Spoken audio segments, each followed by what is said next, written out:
Good morning, B6 families. I hope you guys are doing well. Hope you got out this morning or this weekend and had a great time with your family.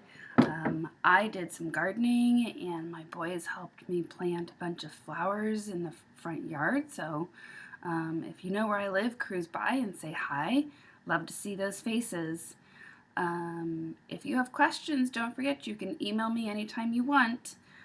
Thought I would do some more reading for you guys, and I am hoping to post Mrs. Perkins' morning announcement as well. So here we go.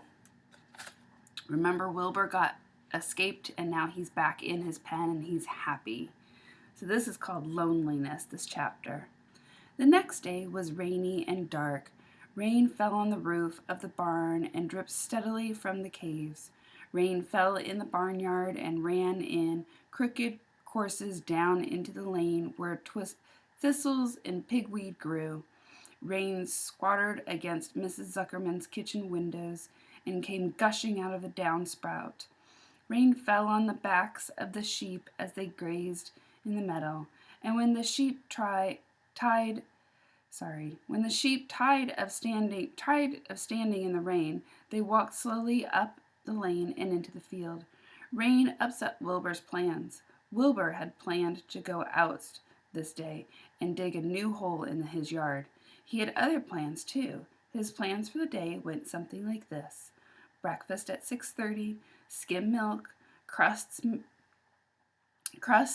middlings, bins of donuts, wheat cakes with drops of maple syrup sticking to them, and potato skins, leftover custard puddings with raisins, and bits of shredded wheat.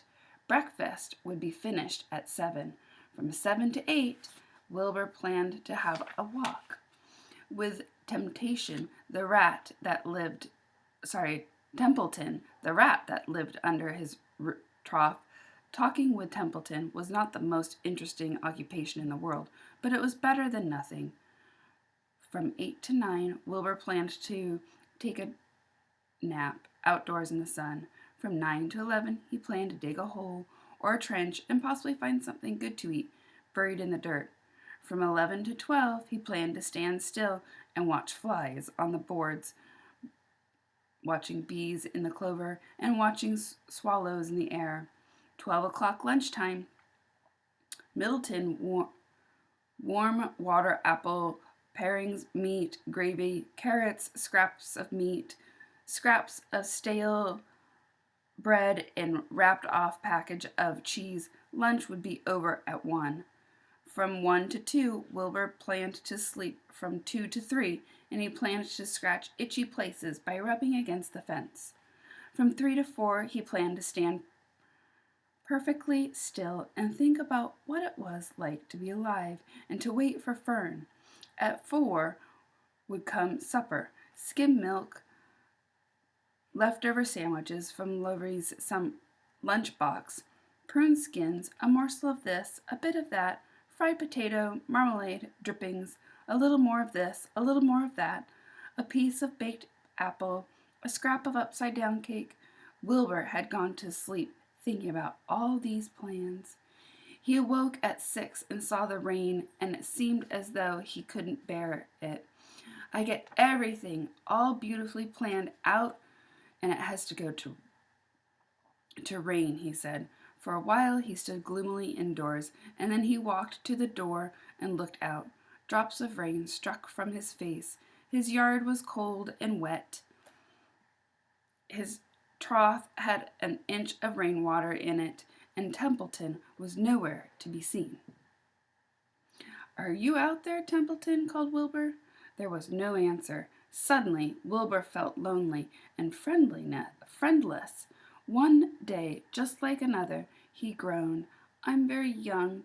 I have no real friend. Here in the barn, it's going to rain all morning and all afternoon, and Fern won't come in. Such bad weather. Oh, honestly." Wilbur was crying again, and for the second time in 2 days. At 6:30, Wilbur heard the banging of the pail. Lurvy was standing outside in the rain, stirring up breakfast. "Come on, Pig," said Lurvy. Wilbur did not budge, and Lurvy dumped the slop, scrapped the pail, and walked away. He noticed that something was wrong with the pig. Wilbur didn't want food. He wanted love. He wanted a friend and someone who would play with him. He mentioned this to the goose, who was sitting quietly in a corner of the sheep field. "Will you come over and play with me?" he asked. "Sorry, Sonny, sorry," said the goose. "I'm sitting on my eggs. 8 of them. Got to keep them toasty warm. I have to say here, I'm no flibbery ibbery gibbet. I do not play when there are eggs to hatch. I'm expecting gooselings." "Well, I didn't think you were expecting woodpeckers," said Wilbur bitterly. Wilbur next tried one of the lambs. "Will you please come play with me?" he asked.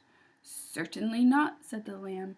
In the first place, I cannot get into your pen, and I am not old enough to jump over the fence. In the second place, I am not interested in pigs. Pigs mean less nothing to me." "What do you mean less than nothing?" replied Wilbur. "I don't think that there is any such thing as less than nothing. Nothing is absolutely the limit of nothingness. It's the lowest you can go. It's the end of the line. How can something be less than nothing? If there was something that was less than nothing, then nothing would not be nothing. It would be something, even though it's just a very little bit of something. But if nothing is nothing, then nothing was nothing, and that is that. It is." "Oh, be quiet," said the lamb. "Go play by yourself. I don't play with pigs." Sadly, Wilbur lay down and listened to the rain. Soon he saw the rat climbing down a slanted board that he used to use as a stairway. "Will you play with me, Templeton?" asked Wilbur. "Play?" Templeton twirled his whiskers. "Play? I hardly know the meaning of word." "Well," said Wilbur, "it means to have fun, to frolic, to run, to skip, to make merry. I never do those things if I can avoid them," replied the rat sortily. "I prefer to spend my time eating and spying and hiding, and I'm a glutton, but not a merry maker. Right now I am on my way to your trough to eat your breakfast, since you haven't gotten sense enough to eat it yourself." And Templeton, the rat, crept stealthily along the wall and disappeared into the private tunnel that he had dug between the door and the trough in Wilbur's yard. Templeton was a crafty rat, and he had things pretty much his own way. The tunnel was an example of his skill and cunning. The tunnel enabled him to get from the barn to his hiding place under the pig trough without coming out into the open. He had tunnels and runways all over Mr. Zuckerman's farm and could get from one place to another without being seen. Usually he slept during the daytime and was already abroad only after dark. Wilbur watched him disappear into this tunnel. In a moment he saw the rat's sharp nose poke out from underneath the wooden trough. Cautiously, Templeton pulled himself up over the edge of the trough. This was almost more than Wilbur could stand. In this dreary, rainy day, to see his breakfast being eaten by somebody else, he knew Templeton was getting soaked out there in the pouring rain. But even that didn't comfort him. Friendless and hungry, and he threw himself down in the manure and sobbed. Late that afternoon, Lurvy went to Mr. Zuckerman. "I think there's something wrong with a pig of ours. He hasn't touched his food. Give him 2 spoonfuls of sulphur and a little molasses," said Mr. Zuckerman. Wilbur couldn't believe what was happening to him when Lurvy caught him and forced him the medicine down his throat. This was certainly the worst day of his life. He didn't know whether he could endure the awful loneliness any more. Oh, those are my dogs at the door. I'm almost done. Darkness settled over everything, and soon there were only shadows and the noises of the sheep chewing their cuds, and occasionally the rattle of the cow chain up ahead. You can imagine Wilbur's surprise when out of the darkness came a small voice he had never heard before. It sounded rather thin, but pleasant. "Do you want a friend, Wilbur?" it said. "I'll be a friend. I've watched you all day, and I like you." "But I can't see you," said Wilbur, jumped to his feet. "Where are you, and who are you?" "I'm right up here," said the voice. "Go to sleep.